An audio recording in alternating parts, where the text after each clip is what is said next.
Welcome to Utah Stories Top 5, where we scour all the top headlines of the day, sift through all the spin and clutter, and present to you the most important and pressing headlines, saving you countless hours. I'm your host today, Richard Markosian.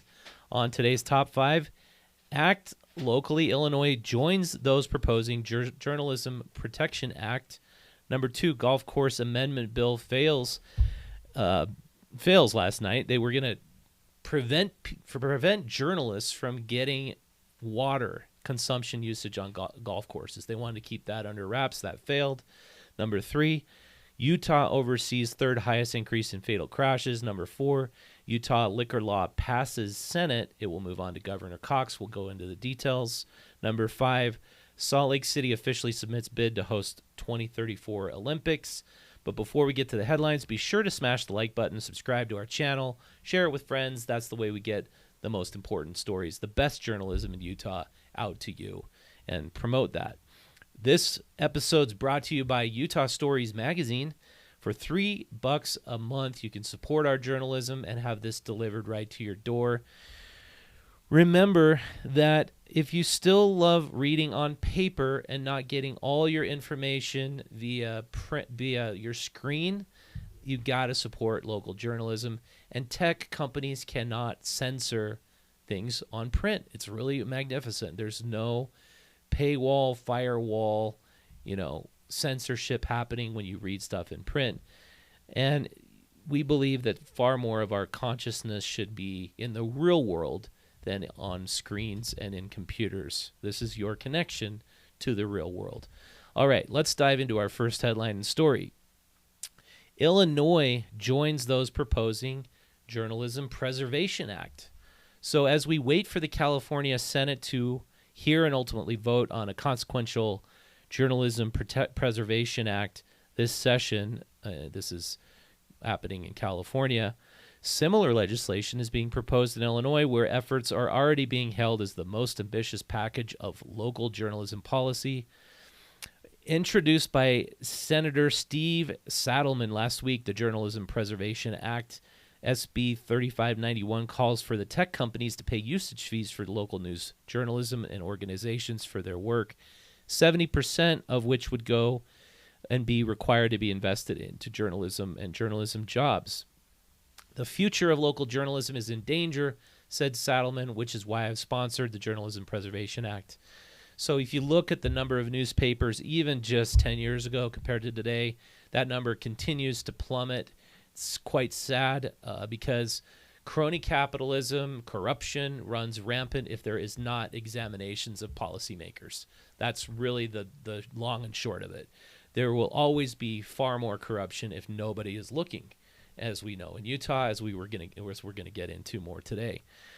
All right, number 2, golf course amendment bill fails last night. So this is really funny. SB 195 golf course amendments also failed in the House last night. This bill was by Senator Dan McCray. It would have made water data from golf courses a protected record under GRAMA. That means you could GRAMA request how much water is being consumed by all the state municipal golf courses, and you could not get that data. The bill had 9 minutes of discussion, and it had previously had only one no vote. The bill requires a study of water use by golf courses outlined in a process to be followed. This requires the Division of State Parks to develop a master plan for state-owned golf courses and report on the master plan, and makes technical and conforming changes. Why are we creating bills that don't help the general public? That's the question. If you have an answer, feel free to comment below. Utah oversees third highest increase in fatal vehicular crashes.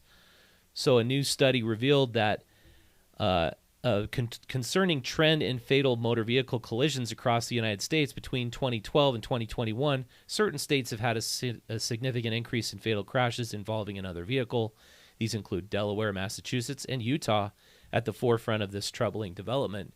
Utah comes in third place at 34% increase over the same period.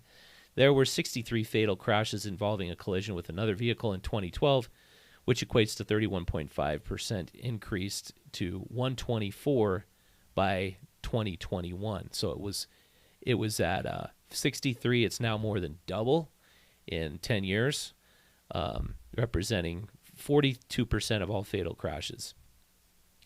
So the Utah liquor law, which is going to increase taxes on consumption, made its way to Spencer Cox's desk. This is just going to make liquor more expensive for everybody. Great job, state legislature, finding ways to tax more people who don't represent your core values. All right, number 5, the Salt Lake City officially submits a bid to host the 2034 Olympics. Just before the ceremony, the Utah State Capitol, the Salt Lake City, Utah Committee for the Games formally submitted its application to the International Olympic Committee to be preferred host for the event. According to Fox News, Governor Spencer Cox, Salt Lake City Mayor Mendenhall were part of the festivities that moved Utah to a step closer to housing the Games since 2002. Utah is the state of sport, and we look forward to bringing the Olympics back to the Beehive State. It looks like it's probably going to happen. Very cool. I think that's great. So the question of the day, can Salt Lake City handle hosting the Olympics? The thing that bothers me is, like, we've got a proposed Major League Baseball stadium coming to Salt Lake. Great. Major League Hockey stadium coming to Salt Lake. Awesome. But Governor Cox basically proposed a plan to create 34,000 starter homes that would make affordable housing for Utahns. And also, so what I see getting funding are the measures to bring Major League Baseball and Major League Hockey to Salt Lake, but not affordable housing. There's no funding measures in place for Cox's proposal to get affordable housing going. So it's obvious what the state legislature's priorities are, and I think it's time that we write them, especially young folks who can't afford housing right now or can't have any hope of affording or to buy a home. I think that's definitely got to be a top priority that should be more of a priority of our state legislature. All right, so the adventure of the day is Soldier Yurt Summit and Monte Cristo Yurt. You could stay there up in a yurt with 8 to 10 people. These are way cool. And I think they're actually quite cheap. You can go up into federal forest land and go and just rent a yurt. You just go reserve it. As you can see from the pictures, the night skies are incredible. You're out in the middle of nowhere. So go check it out. All right. Our beer issue release party is coming up with Shades Brewing March 15th, 7 to 9. Mark your calendars. Our beer issue is coming out tomorrow. This is a big deal because we want to promote shifting your spending away from big corporate international conglomerate beer to local craft beer. And in the beginning of the issue, we state a case for that, why our sovereignty actually depends on us buying local and supporting local craft beer. Read that. Subscribe to the magazine. Thank you so much for watching today. Go out to utahstories.com.